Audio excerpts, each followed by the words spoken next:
വളാഞ്ചേരി താണിയപ്പൻ കുന്നിൽ നിർമ്മാണത്തിലായിരിക്കുന്ന വീടിന്റെ അടുക്കള ഭാഗം തകർന്ന് 3 പേർക്ക് പരിക്ക്. അത്തിക്കാട്ടിൽ ഷാഫിയുടെ വീടിന്റെ അടുക്കള ഭാഗമാണ് തകർന്നത്. നിർമ്മാണത്തിലെ പോരായ്മയാണ് തകർച്ചയ്ക്ക് കാരണമെന്നാണ് പ്രാഥമിക നിഗമനം. തകർന്ന സമയത്ത് 5 പേരാണ് ജോലിയിലുണ്ടായിരുന്നത്. ഇതിൽ 2 പേർ അകത്ത് കുടുങ്ങുകയായിരുന്നു. തുടർന്ന് നാട്ടുകാർ രക്ഷപ്പെടുത്തി. ഇതര സംസ്ഥാന തൊഴിലാളികളായ ഷാഹുസൈൻ, ഫറൂജ് ഷെയ്ഖ്, മുജീബ് എന്നിവർക്കാണ് പരിക്കേറ്റത്. പരിക്കേറ്റവരെ വളാഞ്ചേരി നടക്കാവ് ആശുപത്രിയിൽ പ്രവേശിപ്പിച്ചു. News desk news 99.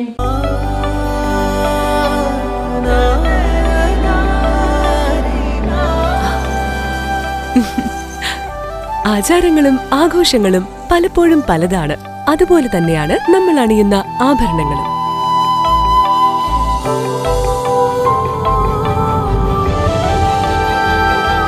ജീവിതത്തിലെ ഓരോ നിമിഷങ്ങളും അവിസ്മരണീയമാക്കുന്നു Azad gold and diamonds. Azad gold and diamonds, Thazhepalam, Tirur.